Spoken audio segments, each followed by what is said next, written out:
What's the scariest, most bone-chilling moment you have ever witnessed? Story 1. I received a phone call at work around 8 ante-meridiem from a friend who worked at the sheriff's department, telling me there had been an attempted break-in at my house and that I needed to get home immediately. This was before mobile phones, so I drove home as fast as I could and found several police cars in my yard, with two men sitting in the back of one patrol car and a strange vehicle parked nearby. We lived out in the country, and our house could not be seen from the road.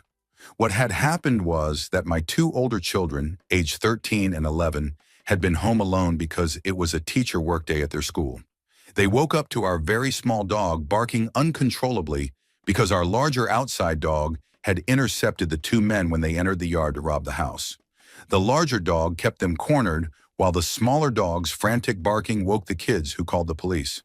The officers waited for me to arrive so I could secure the larger dog before they collected evidence. And even the sheriff was clearly nervous around her. The children were unsure of what was happening, and the sheriff did not want them opening the door because he did not want the smaller dog to escape while still barking nonstop. The larger dog weighed about 30 pounds and the smaller one about 8 pounds. It turned out the men had been burglarizing the area for months and knew most people's work schedules, but they did not account for my dogs. The larger dog roughed them up badly, and the smaller dog was so stressed that he slept the rest of the day. Both dogs were rewarded with plenty of treats. Story 2. I was the victim of a severe road rage incident. I am a small 26-year-old woman driving a Mazda 3. At roughly 7 in the morning during winter, on mountain county back roads, a massive Ford 350 decided I was going too slow. He started accelerating as if he was going to ram into me, then at the last moment passed me illegally on a curve. He pulled in front of me and immediately slammed on his brakes. I slammed on mine and narrowly avoided hitting him. We sat there for about a minute when he began revving his engine. He then put his truck into reverse and tried to hit my car. I started screaming and reversed as well, and we were both driving down the mountain in reverse. I used my Bluetooth system to call 911, but the operator could not understand what I was saying because I was screaming. After about 100 yards of driving backward, he stopped, and I stopped as well for reasons I still do not understand. I began talking to the 911 operator when the man got out of his truck holding a weapon and started running toward me. I screamed again, and when another car appeared in the distance, the man ran back to his truck and fled. I have never been so scared in my entire life, and I had never truly believed I was about to be murdered until that moment. It is a feeling that never leaves you, even though it is difficult to explain. I cried and shook uncontrollably for the next 6 hours, and I no longer drive on that road. Story 3. This happened about 1 month ago when I picked up my sister from a party. I was driving home when I noticed a black car ahead of me, going about 15 miles per hour, flashing its brake lights, turning on its left signal while making right turns. Growing impatient, I decided to illegally cut him off so I could just get home. After I did that, he sped up and began flashing his fog lights, signaling for me to pull over. I kept driving, feeling increasingly creeped out. My house was only a couple of miles away, with many turns along the route, but the man continued tailgating me and actively pursuing me, which became genuinely terrifying. I ended up driving nearly 50 miles within a radius of maybe 10 miles, desperately trying to lose him. Eventually, I made a left turn where he could not follow without risking a collision with another car. I quickly pulled over and turned off all my lights, holding my breath as I watched his car slowly drive past, hoping he would not notice me. After about 15 minutes, I looked around, then carefully drove home. My sister was drunk and asleep the entire time and never even realized what had happened. Story 4. This one is a bit different, but it is the most scared I have ever been and probably the closest I have ever come to death. I was completely alone, riding a motorcycle in a spirited manner on a remote forested mountain road that is well known among motorcycle riders. I came around a blind but high-speed corner at about 70 miles per hour when I suddenly found myself face to face with a herd of around 20 elk crossing directly in front of me. I literally could not see the road on the other side of them, just a solid wall of animals weighing well over 600 pounds each and standing more than 6 feet tall. I had just enough time to close my eyes, and that was it. At that speed, It would have taken more than 200 feet to stop, and I had maybe 20 feet and no clear path through. Somehow, and I will never know exactly how, I made it through completely unscathed. I remember hearing their hooves striking the pavement as I passed. I pulled over and looked back just in time to see the last of them disappearing into the woods. I turned off my bike, got off, and sat on the side of the road for about 30 minutes until I mostly stopped shaking. After that, I rode home very slowly. I have not ridden that road since, and I never ride anymore without a helmet camera. Story 5. The scariest moment happened when I was about 16 and on my way to help decorate for a school dance. A buddy and I decided to go grab some snacks and drinks for everyone, and he was driving his hatchback Camaro from the 1990s. About halfway back with the snacks, we were coming around a fairly sharp right curve when a truck suddenly came flying toward us, partially in our lane. My friend swerved and overcorrected a few times until we were mostly straight, not realizing we were still sliding toward the ditch. He tried to save it, but we hit the ditch on the driver's side while still moving fairly fast. The last thing I remember before blacking out was being airborne as the car careened into the ditch. When I came to, the car was mangled, upside down, and facing the opposite direction from where we had been traveling, and both of us were hanging upside down in our seats. He was still unconscious, with his head tilted sideways against the roof. I had to crawl out through the broken rear hatch window because the doors were crushed. A man was standing across the road who happened to live directly where we crashed, and he told us that we hit the ditch, flipped, and the top of the car struck a tree before rolling back down upside down. I had a mild concussion, and he cracked a bone in his neck but was not paralyzed. We were incredibly lucky, and I still get nervous riding as a passenger. Another bone-chilling moment came the day I had to use all the cardiopulmonary resuscitation training I never thought I would need. While working at a grocery store, I heard a woman screaming from one of the aisles, and another woman ran toward the front in a panic asking if anyone knew cardiopulmonary resuscitation because a man had collapsed and was not breathing. I closed my lane with people still waiting and met a pharmacist halfway to him, and the two of us were the only ones trained. We worked on him for about 30 minutes, switching every few minutes when one of us became exhausted. A woman returned to the store a few days later and told us she was a relative and that he did not survive, but she thanked us for trying so hard to keep him alive until the paramedics arrived. I still remember it as if it happened yesterday. Story 6. I once witnessed the aftermath of a bar fight that I never want to see repeated. A smaller, intoxicated man kept provoking a much larger, sober man for no clear reason, and eventually the larger man struck him once, but from what I heard, it was a very forceful blow.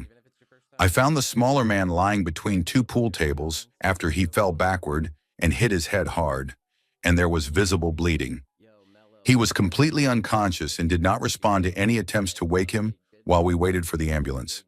The way he was breathing was the most disturbing thing I had ever witnessed. Deep, harsh breaths as if his body was operating purely on survival instinct to keep air moving. Blood was coming from his mouth because several of his teeth had been knocked loose. When emergency medical services finally arrived and took him away, I could barely look at him, seeing someone so utterly helpless. He had also lost control of his bladder. I later learned he had to be airlifted to a larger hospital due to bleeding in his brain, but he eventually recovered and reportedly returned to his old habits. I never want to witness someone in that condition ever again. Story 7. My group of friends used to play a game we called Run. We would play late at night, starting around 1 ante-meridiem, when the streets were empty since our town was very small. We would walk down to Main Street and stand outside the post office or the grocery store, hanging out, talking, and messing around until the local police officer drove by. We would stay just long enough for him to see us, then scatter and run in different directions, and the officer would chase us through town for the rest of the night. As long as we stopped, if he turned on his lights or siren, we never got in trouble. We did this often, and the police seemed to enjoy the game, sometimes even getting out of the car to chase us on foot, and it was exhilarating and a lot of fun. One night we played until around 4 ante-meridiem, when the birds started singing and the sky began to turn gray, so we decided to head home. While walking along a road parallel to the main highway, we heard a massive boom that sounded like a bomb had gone off. We ran toward the sound and reached the local auto parts store, where we saw a truck that had plowed straight into the side of the building. There were no police or emergency services there yet, and this was before mobile phones. So one of my friends ran to the nearest house to call 911, while the rest of us cautiously approached the vehicle to check on the driver. What we saw is hard to describe, as it looked like the lower half of the man was still in the driver's seat while his upper body had shifted into the passenger side, leaving him in two parts. What shocked me most was how ordinary it looked, not stylized or dramatic like in movies, just his mangled body sitting there in silence. A few moments later, tribal police from a casino about 40 minutes away arrived with their sirens on, followed shortly by local police, ambulances, and the fire department. We later learned the man had stolen money from the casino and was being chased, and due to the rain and a sharp curve near the store, he drifted over the curb and crashed sideways into the building. The most disturbing part was how the entire town came out to watch, with people lining lawns and sidewalks for hours while crews worked to remove the body and even climbing onto rooftops when sheets and tarps were raised, all just to see a man who had died in a horrific way. Story 8. I used to work emergency night shifts, and one evening a woman called saying her dog was bleeding from his nose. I advised them to come in immediately, although they did not sound extremely distressed, just concerned. I went to unlock the practice, and when their car arrived, the woman stepped out smiling and thanking me for coming out. She then went to the back of the car, where the dog was, and when she opened the trunk, she let out a scream so devastating it stopped me in my tracks. I ran over and saw their poor spaniel lying in a pool of blood, with the entire trunk covered. It turned out that a blood vessel in the dog's lungs had eroded, likely due to cancer that had gone unnoticed because he showed no major signs of illness besides slight lethargy, and he had bled out through his respiratory tract during the drive. The dog was already gone. I have never heard screams so full of grief, and they will haunt me for the rest of my life. I spent 2 hours with the family, consoling them and listening as they shared memories of their dog as he was in life. I have never been so shaken by a single sound as I was by that woman's cry, and the shock of that moment has never left me. Story 9. This experience affected me so deeply that I cannot even remember how old I was. Only that I was in elementary school before grade 4, and that I have more memories from before kindergarten than from that entire period, except for this one, which is painfully vivid. I woke up to my mother screaming and ran from my bedroom to see her collapse on the floor holding my infant brother, who had passed away from sudden infant death syndrome during the night. My father woke my other brother, put us both into the car, and my mother got in while alternating between sobbing and attempting cardiopulmonary resuscitation as my father drove us to the nearest fire station. Years later, when I was pregnant with my third child, I was so terrified that he would be a boy and die like my brother that I spiraled into severe emotional distress and feared I would not survive facing that loss. I was referred to counseling and had my first appointment just hours before my anatomy scan. The appointment where you learn the baby's S, and I found out my third child was a boy. For the rest of the pregnancy, I refused to buy anything except his bed. We bought diapers on the way home from the hospital, and I stopped breastfeeding so I could take stronger antidepressants. I was on multiple medications that prevented me from acting on harmful thoughts but did little else, and I struggled to bond with my son, convinced he resented me despite being so attached that only I could hold him without him crying. The only memory I had of my second brother alive was Christmas, so I convinced myself that if my son lived past Christmas, I could finally stop worrying, and after that I stopped taking my medication entirely. Things improved slowly, but never completely, and although he celebrated his first birthday a few weeks ago, and I am no longer afraid to bond with him, I still experience panic whenever we pass a fire station. Story 10. Years ago, I lived next door to a very reclusive, alcoholic, middle-aged father and his young adult son. They shared a basement studio apartment in a very old building with paper-thin walls, which hardly mattered because they stayed up until ungodly hours, screaming at each other in Korean and throwing things against the walls. However, if I made even the slightest noise in my apartment, something as simple as closing a kitchen cabinet or turning on the sink, they would start banging on the walls, screaming at me, and sometimes even opening their door to yell down the hallway at mine. It was impossible to deal with, especially since I already struggled with anxiety, and this situation only made it worse. One morning I received a package that had been delivered early and left in front of my door, and I assume it somehow inconvenienced them, even though it was not large. I woke up later to hysterical howling and an incredibly loud banging sound, like wood cracking, coming from inside my apartment. I ran into the living room in my pajamas, half asleep, and saw my front door barely hanging onto splintered pieces of the frame as my neighbor repeatedly threw his full body weight into it, trying to kick it down, while cracks slowly spread across the frame. I was absolutely terrified. A 5'1", 20-year-old woman, home alone with no way to defend myself, genuinely believing that if he broke in, he might kill me. After several moments, he suddenly stopped and went back into his apartment as if nothing had happened. I spent the rest of that day crying in my closet on the phone with my boyfriend at the time, and I moved out not long after. Story 11, I work in a healthcare setting, and one of the most frightening experiences involved a client who suffers from seizures. During these episodes, their tongue would bleed, and their eyes would appear as if they were bulging from their skull. The first time I witnessed it, I was called over to assist and had to position them on their side to prevent choking on blood, while also supporting them so they would not fall or tip out of their wheelchair. I looked into their eyes while gently running my fingers through their hair to help keep them calm, and watching another person's pupils dilate until there was nothing but black, while their eyes turned bloodshot, was deeply disturbing to me. At certain points during the seizure, they would stop breathing altogether.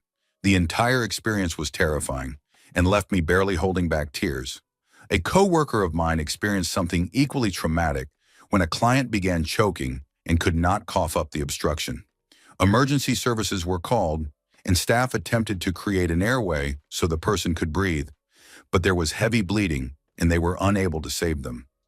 That individual died on the floor in front of my co-worker and other staff members. I try to remain vague about details to protect identities in case family members ever come across this. Outside of my job, one of the most unsettling events of my life happened when a former roommate triggered a police raid on our home, and I found myself staring down the barrel of a gun. Not long after, we discovered that he had been downloading explicit content involving children. At first, we desperately tried to believe it was some kind of misunderstanding, anything other than what it appeared to be, but that illusion collapsed when a detective laid out the ages involved. That moment completely broke something inside me.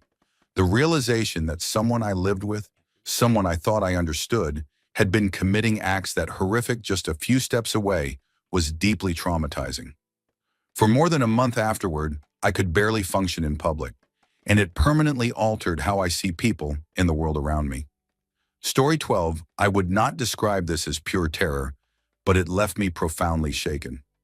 I was running errands at a small strip mall in a quiet town, and while browsing in one of the shops, I noticed a man walk past me.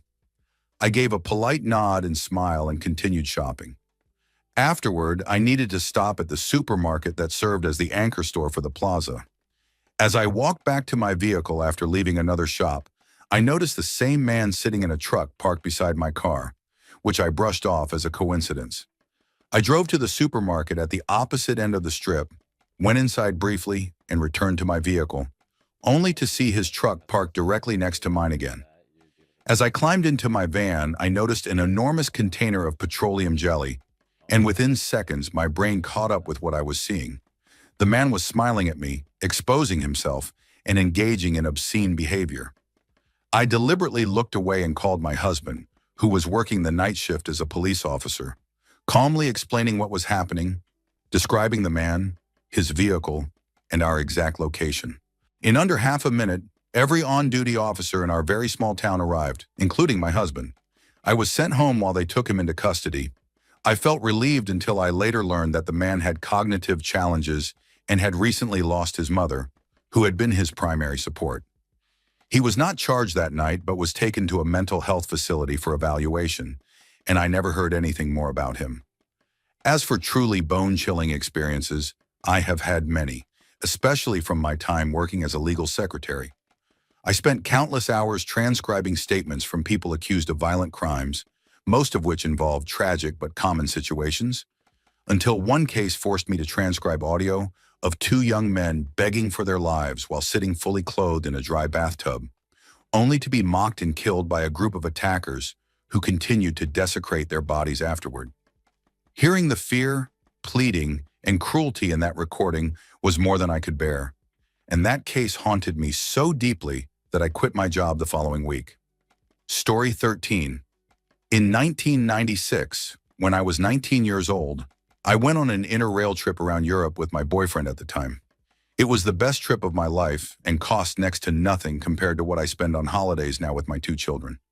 While we were on the Greek island of Corfu, some ferry routes being part of the interrail system, we rented small 50 cubic centimeter mopeds for a couple of days so we could explore the island.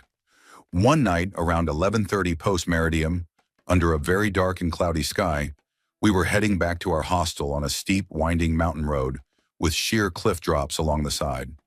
It was already frightening, but then a truck came racing toward us around a blind bend on the wrong side of the road, his full-beam headlights completely blinding me. I tried to pull over to avoid being hit, skidded, and went straight off the cliff edge at about 30 miles per hour. I vividly remember the sensation of flying and falling, my heart pounding so loudly in my ears it felt deafening. I remember holding my breath the entire time, though my boyfriend later told me I was screaming. Then everything went dark, as if I had blacked out or fallen asleep. And what felt like centuries later, I opened my eyes to total darkness and silence. I thought that at least dying did not hurt, then realized I was still thinking, waiting for everything to stop, knowing something inevitable was coming and there was nothing I could do. That waiting was the most terrifying moment of my life. Suddenly I heard distant shouting in another language and noticed tiny points of white light above me, and I realized I could see stars and lights from the shore. My boyfriend was screaming my name, and I understood I was alive, hanging almost upside down, caught by my backpack straps in a tree growing out of the cliff. It took a long time for them to rescue me, and the moped rental shop was furious about their lost moped. I have ridden one again since, but only briefly, and my family has never heard the story because even now they would probably lock me away to keep me from doing anything so reckless again.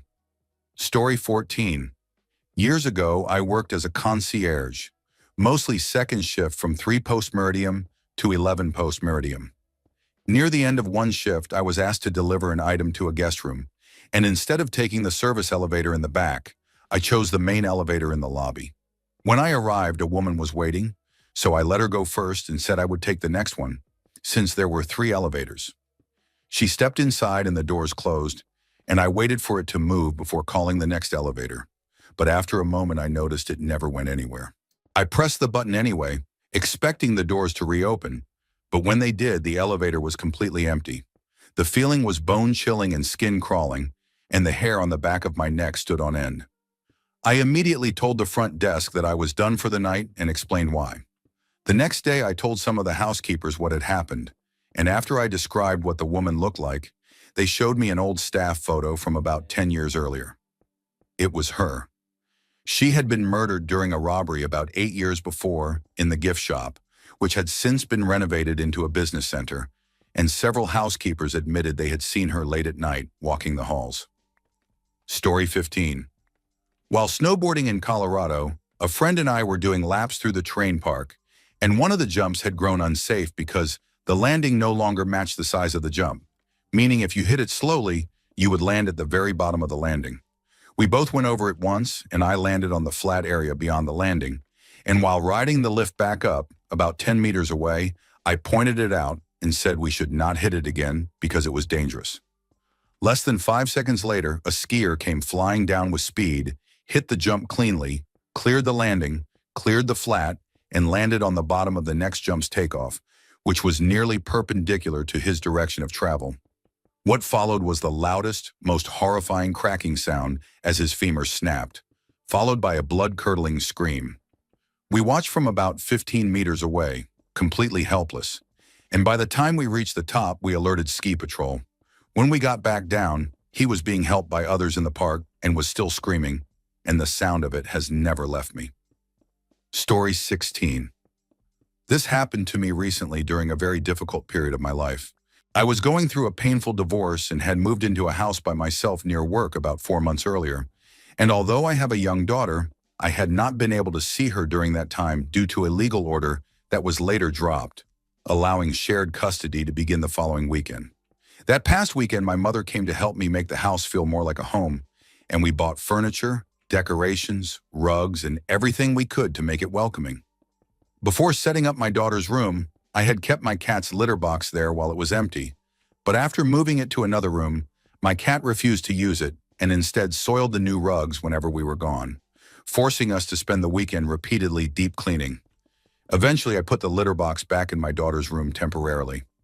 On Monday evening, after dropping my mother at the airport, I returned home, spent the night drinking and watching movies, and went to bed around 11:30 post-meridium. Around 4:30 ante-meridium, I woke up to an overwhelming, nauseating smell that I assumed was from my cat. But after checking every room and finding nothing unusual, I locked my door again and lay awake trying to make sense of it.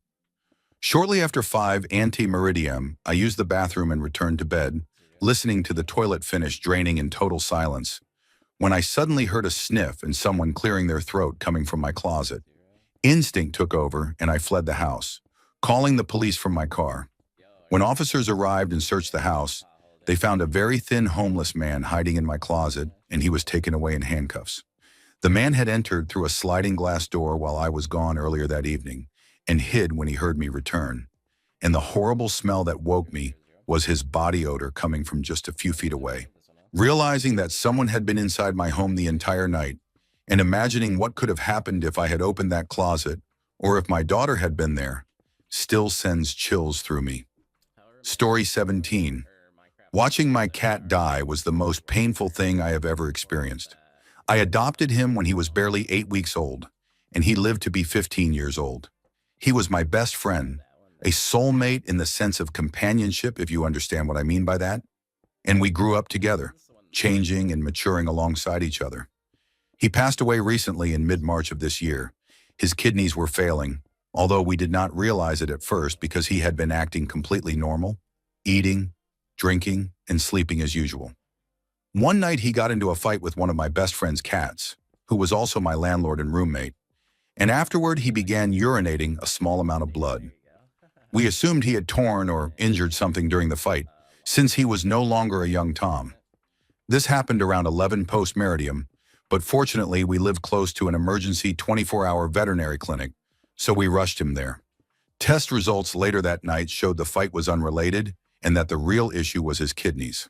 The veterinarian explained that animals can sometimes sense illness in other animals of the same species and may act out to draw attention, and they had seen similar cases before. He was so tired, and in the span of 24 hours, he changed dramatically. I had to make the heartbreaking decision to have him euthanized, and I stayed with him to say goodbye and comfort him at the end. When the medication was administered, he was gone almost instantly, and watching the life fade from his beautiful, heterochromatic eyes in less than a second is something that will stay with me forever. Even writing this is incredibly painful. I miss him so much. I miss you, Iris. Story 18. I was once at a Carl's Jr. near the border between Mexico and the United States of America at around 2 to 3 ante-meridium. I was sitting alone at a table, and the place was very crowded when 2 men sat down across from me. I did not think much of it at first, assuming they just needed somewhere to sit, but the man closest to me, a heavy-set bald man with tattoos on his arms and neck, leaned in and said something along the lines of asking why I was there, and implying he could force me into his car and no one would know. I felt a wave of pure terror hit my stomach, and I knew that if I reacted with fear or lost my composure, something bad could happen. That was when I noticed the words Nueva Generación among the tattoos on his neck. I tried to think of what to say for what felt like an eternity, and finally all I managed was telling him that he might regret it. He and his friend laughed and walked out of the restaurant. I now believe they were just trying to intimidate me for their own amusement, but it was one of the most frightening moments of my life, and I have avoided the border area ever since. Story 19. I never thought I would share this story with strangers, but here it is. My mother, my sister, and I lived together in a small apartment, and an important detail is that my mother was a psychiatrist who later lost her license after a serious incident with a patient, which meant she had access to a large collection of prescription medications and other substances. On my sister's 13th birthday, my mother consumed an entire bottle of cough syrup, an extreme amount of alcohol, and likely other substances as well. By around 11 post-meridium, my sister and her friends were making plans to sleep in the living room, when my mother began behaving inappropriately toward her friends and insisted on sleeping next to them. When my sister refused, my mother struck her across the face so hard I could hear it through my bedroom door. Moments later, my sister grabbed the phone and told me to call the police and our father while she blocked my door with her body. My mother screamed threats and broke my door while holding a large knife, and I barely had time to tell the emergency dispatcher our address before she pointed the knife at me and demanded the phone. My sister grabbed it back, screaming for help, as our mother seized her by the throat and lifted her against the window. Fortunately, the police station was only about a 5-minute walk away, and officers arrived roughly 10 minutes into our standoff. When we saw the flashing lights outside, my mother dropped my sister and locked herself in her room. I will never forget the look in her eyes as she pointed the knife at me, and it still gives me nightmares years later. There was no happy ending afterward, as our father was similarly unstable, and my sister and I were separated and eventually became homeless. I was taken in by friends I now consider family, but my sister was not as fortunate, and I have not seen her in about a year because she remains in an abusive relationship despite insisting everything is fine. Story 20. When I was younger, the neighborhood boys and I went through a phase where we were obsessed with climbing trees. Big or small, we would meet up and climb whatever trees we could find in the area. When my mom found out, she forbade it and warned me that I was going to hurt myself one day. Being a kid, I ignored her, convinced that as long as I was careful, nothing bad could happen. One afternoon, the boys and I gathered at a friend's house and started climbing a massive oak tree in his backyard. One I had climbed many times before and loved because it overlooked his 2-story house. What made that day different was that it had rained only a few hours earlier, leaving the branches slick. I climbed all the way to the top and turned around to head back down toward my friends below when I suddenly lost my footing and fell. Everything happened so fast that there was no time to feel fear. I fell headfirst from the top of the tree, missing nearly every branch on the way down until the very last one, about 6 feet from the ground. My legs buckled as I fell, and somehow I caught myself on that final branch, left hanging upside down and staring at the ground beneath me. As the adrenaline hit, the only thought in my head was disbelief at what had just happened. To this day, I am convinced that I would have either died or broken my neck if I had not caught that branch, which makes it even more unsettling to think back on. Story 21. Another moment that will always stay with me is the events of September 11. I was in my second semester of college, getting ready to head to an early morning class. I had just woken up and was online chatting when a friend from the dorm next door sent me a message telling me to turn on the television. At first I refused because my roommate was still asleep, but he insisted, so I turned it on and woke him. I did not immediately skip class, and on my walk across campus, I passed through the student center just in time to see the second tower struck live on television. When I finally reached class on the other side of campus, a student stumbled out of the room, burst into tears, and collapsed into the arms of classmates, clearly devastated in a way that felt deeply personal. I did not ask questions, but the shock in that moment was overwhelming. I lingered briefly before turning around and going back to my room for the rest of the day. The weeks that followed were a blur, with an eerie quiet settling over everything and a heavy presence of federal agents around campus. I attended a well-known private aeronautical university, and even though there was no direct connection, it felt undeniable that the world and my future plans had changed forever. Story 22. The scariest moment of my life may have been the night I nearly fell asleep at the wheel while driving home from my ex's house. I would usually pick her up from work on the weekends and we would go out, but she always had to be home by around 2 or 3 ante meridium. That night I had been awake since 6 ante meridium and was already exhausted, but I still had to drive her home. During the drive I struggled to stay awake, and she kept talking to me to help keep me alert. After I dropped her off, she reminded me to drive safely and told me to pull over and call her if I could not make it home. About 10 minutes from my house, I reached the point where I could barely keep my eyes open, smacking my face to stay awake and telling myself I was almost there. The next thing I realized was that I had somehow parked my car on a main street, poorly parallel parked, with no memory of how I got there. I had driven several blocks past my usual turn and had absolutely no recollection of the drive. The realization terrified me, knowing I had been driving on autopilot in the middle of the night with no awareness. I decided to stay put, sent a quick message saying I was going to nap in the car, and did not wake up until 9 ante-meridiem, when a police officer knocked on my window to check on me. Story 23. I do not know if this experience was truly bone-chilling, but it is permanently burned into my memory. When I was in high school, I traveled to Colorado with friends, and we decided to climb a small mountain near our hotel. The mountain was an easy hike if you followed the trail, but being young and reckless, we chose to climb straight up along a steep cliff face that ranged from 100 to 200 feet high. We were having fun, taking photos near the edge, when we spotted a small outcrop jutting out over the cliff that overlooked a beautiful valley. Naturally, we tried to climb down to it, eventually finding what seemed like the easiest route, which required jumping down 6 to 7 feet and across a 4-foot gap with nothing but open air below. When no one else was willing, I jumped and made it across.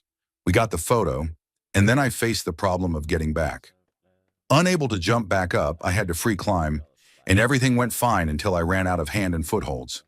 The next hold was around the corner of the cliff above nothing but empty space, and as I reached for it, my hand slipped and I fell. My mind went completely blank, as if I had accepted what was about to happen, until I miraculously landed on a tiny ledge, about 2 by 1 feet, sticking out from the cliff face. I had fallen about 15 feet and somehow stuck the landing. I climbed back up quickly, only realizing the gravity of what had happened once I reached the top and stood there shaking, fully aware of how close I had come to disaster. Story 24. I once had a terrifying experience during a psychedelic trip that completely altered how I viewed the world. I had never been a religious person, nor had I truly come to terms with my own mortality, and those unresolved feelings exploded into an intense existential crisis that lasted about an hour. The experience began calmly as I was with my fiancé and 2 friends, and we had just returned from a long walk through the forest. My fiancé and 1 friend decided to go back outside, but I stayed in with our other friend because it was cold and wet. We both deal with chronic pain and muscle tension, and he was interested in natural remedies and relaxation techniques, so we smoked a small amount of cannabis, stretched, and used essential oils. Somewhere during this, I slipped into a trance and completely lost control. I became trapped in a mental loop that I had never experienced before, with no perception of time passing, feeling as if I were constantly drifting into sleep and being jolted awake, restarting the same moment over and over. Nothing could pull me out of it, not music, conversation, or distractions. The sensation was deeply unsettling, like a morbid and helpless form of déjà vu that caused me to lose touch with reality. My friend was also experiencing the loop but remained calm because he understood what was happening, while I was overwhelmed with terror. I began screaming, convinced I was dying, believing I had entered a coma or was losing brain function, stuck forever in that moment, unable to see my family or my fiancé again. I was desperate to escape the room to prove I was alive, yet too afraid to hurt myself, resulting in frantic pacing and shouting about self-preservation.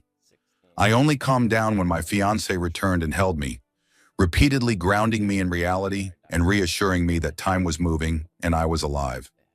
I eventually settled, but the rest of the night was filled with paranoia. That experience cost me both friendships involved and sent me into a prolonged period of anxiety, depression, and dark thoughts, amplifying struggles I already had.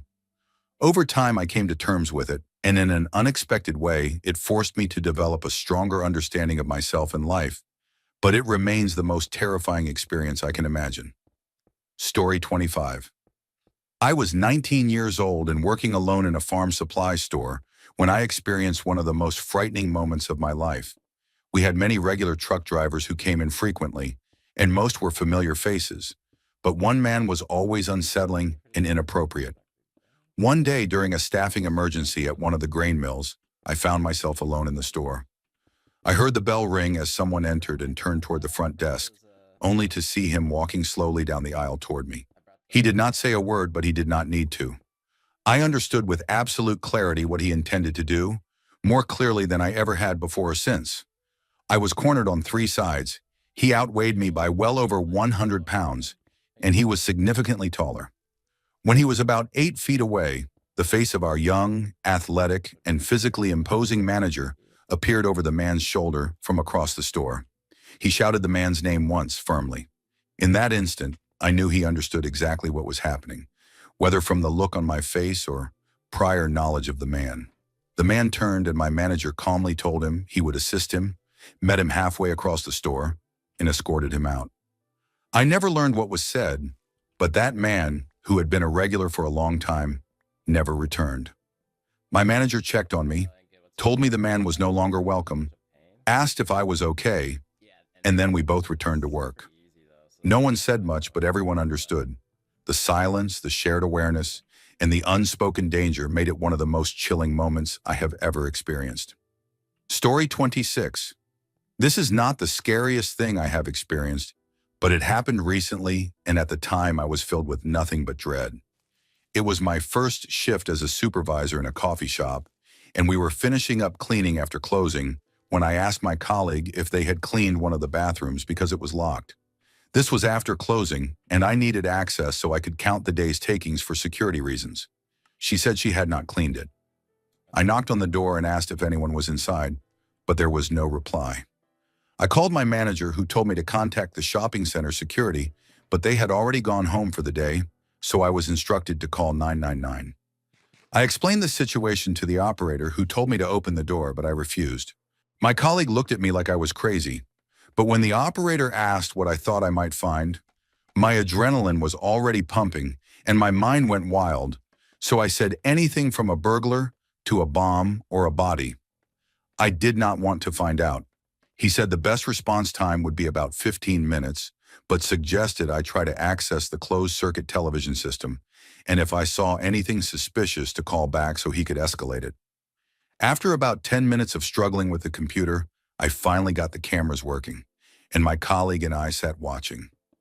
We saw an elderly woman enter the bathroom. We waited 10 minutes, then 15, then 30, and no one came out. I called back and told the operator that I could clearly see an elderly woman enter the restroom, but that no one was responding when I knocked. My manager arrived, and within 5 minutes, emergency services were there as well. The firefighters forced the door open and found nothing inside. In that moment, I was convinced an elderly woman had been hurt or worse on the other side of that door, and all I could feel was dread. Later that night, I became extremely frustrated because when I tried to show my manager the footage, it was gone. Earlier in the recording, however, we had seen a teenager touch the door as if checking whether it was occupied and then walk away. We believe he locked it intentionally and caused the entire panic for no reason. As for the footage of the elderly woman, we never found it again, but I take comfort in knowing my colleagues saw it with me and that I was not imagining things.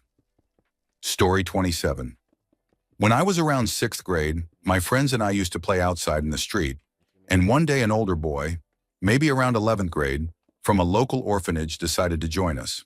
We were young and let him hang around, but our parents were uneasy about him. Over time, we began to realize that his behavior was deeply disturbing. He would often linger out of sight, watching us play from behind bushes and behaving inappropriately, until one of the children eventually noticed and confronted him. After that moment, he disappeared for a while, and winter passed. One morning before school, I realized our front door was standing open and the key was gone. Our home was enclosed by a fence with an outer gate and a garage that could easily be accessed by climbing over a nearby decorative metal fence, and it was clear someone had entered the property that way. I followed a set of footprints that circled the entire house, passing beneath nearly every window. I called my mother to look, and she saw it too, so we changed the locks later that same day. Around 10 post-meridium, our neighbor knocked on the door, and after speaking with him for several minutes, my mother came back inside and immediately contacted the authorities. We learned that the neighbor had returned home late from work and caught someone attempting to unlock our door. He confronted the individual, who turned out to be the same person we had encountered before. The authorities took him in for questioning and discovered that he had entered our property, looked through our windows, and taken unauthorized photos of me as a child. His phone was seized, and although he was released after roughly 24 hours, he left the city shortly afterward and was never seen again. To this day, it remains the most unsettling experience of my life, and I still insist on using double curtains everywhere I live, even in apartments on upper floors. Story 28. I work as a local television photojournalist, and over the years I have witnessed many serious accidents. I am never directly involved, and graphic details are not shown on the news, but I have still seen a great deal of disturbing material. Strangely, most of it never truly affected me. I am not trying to sound hardened, and at times I even question whether something is wrong with me, but that has always been my reality. There was one night, however, that shook me more than anything I had ever encountered before. It was around 2:30 ante meridiem in January, and it was a slow night, so I stepped out to grab something to eat. As soon as I left the station, I saw flames shooting out of an upper floor window of the high-rise retirement home next door. It was clearly serious, so I called the station to ask if they had heard anything on the scanner yet, and they had not. I realized I was the only person there at that moment. I could hear sirens in the distance, so I knew help was coming, and I grabbed my camera and started filming. That was when I heard her. An elderly woman was trapped on a balcony, screaming for help and crying out that she was on fire. Using a long lens, I could see her fingers beneath the railing, with smoke and flames pouring out all around her. It only took a few minutes for a ladder truck to arrive, but it felt like hours. She could not be brought down the ladder, so firefighters had to wait until the fire was extinguished to bring her down through the building. But it was too late, and she passed away in the ambulance. Being there during the rescue was terrifying, but by the end, it appeared as though she had survived. The hardest part came later, while editing the footage, hearing her cries for help, and knowing she did not make it. Story 29. This one is very different from the others, but it deeply disturbed me. A few months ago, I read a news article about an elderly man, a former professional football player, who died in the hospital after someone connected an oxygen tank to his urinary catheter, causing his bladder to rupture. It is almost certain that he was intentionally killed. Under no circumstances could any medical professional accidentally connect oxygen tubing to a catheter, and witnesses reported hearing him screaming that he was dying as the injury occurred. He passed away within minutes, in extreme pain, and the rupture caused air to fill his body cavity and collapse his lungs. When investigators arrived, the catheter had been removed and placed in a bathroom sink, with no clear explanation of who removed it or who connected the oxygen tank in the first place. Despite numerous suspicious details, the incident was officially labeled as a medical error. The story traumatized me, especially because I previously had a suprapubic catheter following major surgery and experienced severe complications when the catheter balloon irritated my bladder wall. That pain alone was unbearable, and I cannot imagine what it would feel like to experience a rupture. The suffering he endured, combined with the fact that no one has been held responsible, terrified me on a level few things ever have. Story 30. When I was about 10 years old, I stayed at my aunt's house while she and her family were on vacation, helping pets sit with my sister and my mother. During the daytime, everything was great, with snacks, games, and freedom, but once night fell, strange things began to happen. I have never been particularly religious, and even now I try to explain it away as a child's imagination, but the memories remain incredibly vivid. I remember sitting alone in a well-lit room when the light began to fade, not flickering, just slowly dimming. And then the door suddenly closed. As I ran toward it, the walls seemed to ripple and move like currents, nearly causing me to fall. I curled up next to the dog afterward, trying to calm myself. Later that night, I slept on the couch, and sometime around 2 ante meridiem, I noticed a reflection in the glass cabinets across from me, showing the sliding glass doors behind. In the reflection, I could see what looked like a pair of long, thick, animal-like legs leading up to a strange upper body partially obscured by a curtain. Fear completely paralyzed me, and I stayed frozen for what felt like an eternity as passing headlights briefly illuminated the shape, revealing a tall, thin figure with a broad upper body but no visible head. When morning finally came and my mother began moving around the house, The reflection was gone. I have never felt relief like that since, and despite searching the yard afterward, there was nothing that could have cast such a detailed shadow. I have never experienced anything similar again, but the memory still fills me with unease. Story 31. Normally I think of one of two scary moments from junior high or high school that gave me a serious scare, but they were not truly serious events. So for this, I will share something I rarely talk about from my military service. Around 2007, I served near the Gaza Strip in the Israel Defense Forces, in the Armored Corps, during a particularly aggressive period. We regularly conducted operations inside the area to hunt armed militants, sometimes almost daily, and at times these missions involved entire tank platoons alongside large infantry units for 48 hours or more. The strategy was to move in, take positions, and wait, knowing that armed fighters would eventually engage us, which reduced civilian presence and limited collateral harm. During one such engagement, my squad was pursuing several fighters who were firing rocket-propelled grenades at our tanks as they ran between buildings on the edge of a town, occasionally peeking out to shoot. Civilians appeared to have fled, so we were cleared to engage. At one point, I saw one repeatedly peeking around a corner to fire, and I received authorization from my commander to take him out. I waited, finger tense on the trigger, watching for the next moment he would expose himself. Suddenly, something moved behind the wall, and I nearly fired, but my mind processed what I was seeing just in time.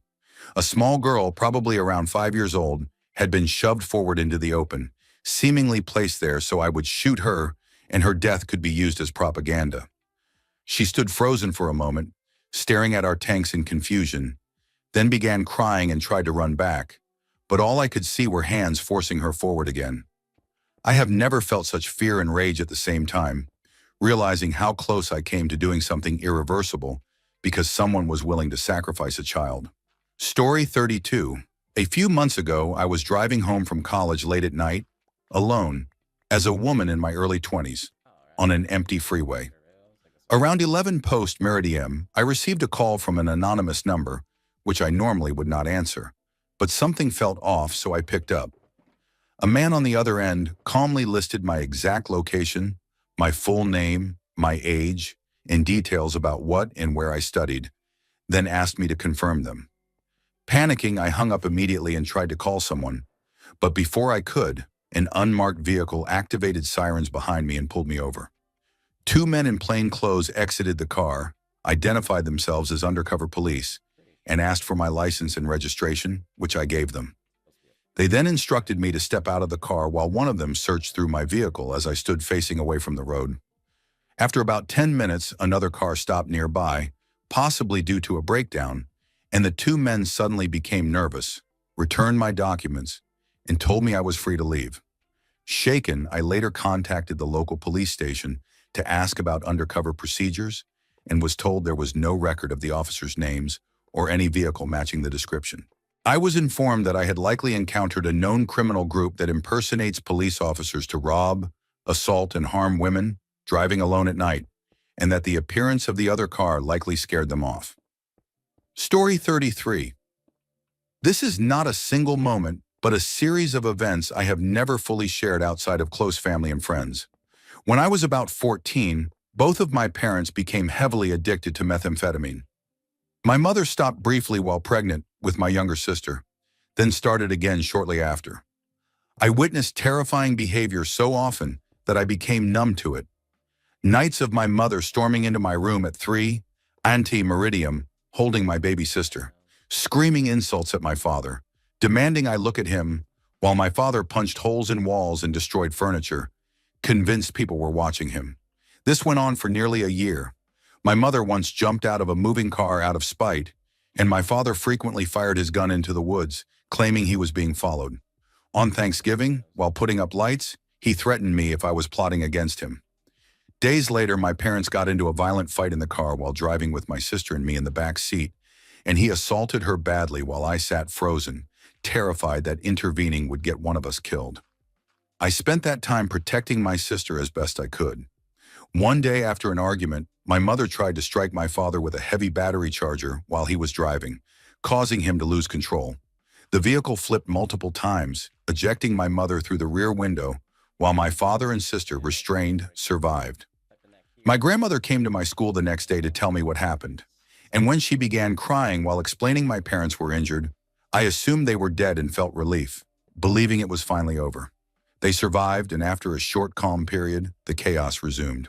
Eventually, my mother left with my sister, leaving me alone with my father as his mental state deteriorated. He threatened to kill my dog, then pointed the gun at me, asking if I wanted to be next before killing himself. I picked up my dog and walked away as he fired behind me, refusing to turn around. I stayed with him for months, talking him out of self-harm repeatedly, hiding his gun, sleeping in unsafe places, and witnessing more trauma until he was jailed. When my parents later fought again and my father was arrested, I told police neither of them was fit to care for my sister and begged to take her to my grandmother, only to be threatened into silence. Years later, both parents are functional adults, but I do not know if I can ever forgive them for what they did to each other or for how close their addiction came to killing my sister, who was too young to remember any of it. Story 34. This was a near-death experience for me. On a family holiday to Val d'Isere for a ski trip, I went snowboarding alone off-piste. I am a confident snowboarder and had been chasing snow for years, so I felt comfortable heading into the back country by myself with a hydration pack and snacks. The outer mountains had a few attendants and lifts but were mostly bare. After crossing over to a chairlift that led to a peak with a small hut at the top, I decided to rest for about 10 minutes after boarding for 3 to 4 hours. My phone showed -8 degrees Celsius, which was normal for the area. While sitting there, I noticed a massive rolling fog swallowing the surrounding mountains, not realizing it was a blizzard until it hit me within minutes. I immediately thought I needed to get down the mountain. I strapped in and started descending, but the blizzard intensified rapidly. The initial run was a long zigzag path that was not steep, and I had seen people get stuck there before if they lacked speed. Within 5 minutes, so much snow had fallen that the slope nearly disappeared. I checked my phone again and saw the temperature had dropped to -27 degrees Celsius before it died from the cold. I began trudging through deep powder, exhausting myself quickly. I was not cold but overheated, sweating, and tempted to open my jacket to cool off, though something in my mind warned me against it. Thinking about hypothermia, I instead lay on my snowboard and used it to pull myself across the snow like a surfboard, which helped but was still exhausting. When I stopped to rest against a rock wall, I felt an overwhelming urge to sleep and had to mentally scream at myself not to. I forced myself onward until I reached the end of the zigzag and then traversed across the mountain toward a runnable section. Visibility was nearly zero the entire time. Eventually, I spotted shapes ahead that were not trail markers, and after pushing myself to reach them, I found a British couple in the same terrifying situation. We decided to stay together all the way down. Exhausted, we took turns falling behind and catching up, often losing sight of one another briefly in the whiteout. Finally, we reached a long, winding slope leading to the bottom and descended, tumbling repeatedly from exhaustion, but making it down. At the bottom, I kissed the ground in relief. We waited in silence for the bus back to town, hugged when we arrived, and went our separate ways. I reached my apartment, showered in agony and relief, drank scotch, and passed out in the deepest sleep of my life, grateful beyond words to still be alive. Story 35. I stayed in a hotel downtown in Hamilton while traveling alone. I was about 23 at the time, and only there for a job interview because I was unemployed. Around 5:30 in the evening, I went out to find something to eat since I had not eaten all day. There was a mall attached to the hotel, but everything was closed, so I walked down the street where most of the restaurants were. A group of 5 middle-aged men walked out of a store and surrounded me. They appeared to be drunk or on substances and asked me to buy their prescriptions for them. I told them I did not have any money. They said I should be able to afford at least one and that they would make it up to me. I said again that I had no money. I will never forget the look in their eyes when they started getting angry. When I tried to walk away, they blocked me and became more aggressive by the minute. People walked by while this was happening, and when I tried to get their attention, they ignored it and kept walking. I realized I was on my own. I decided to just push through them and get to the nearest well-lit place I could find. I am still surprised they did not grab me when I shoved past them. They followed me, yelling, until I went into a restaurant. then stood outside staring in through the windows for what felt like hours. I told the restaurant owners what had happened, and they said it was a common occurrence. I sat facing away from the windows for about 2 hours and did not look back.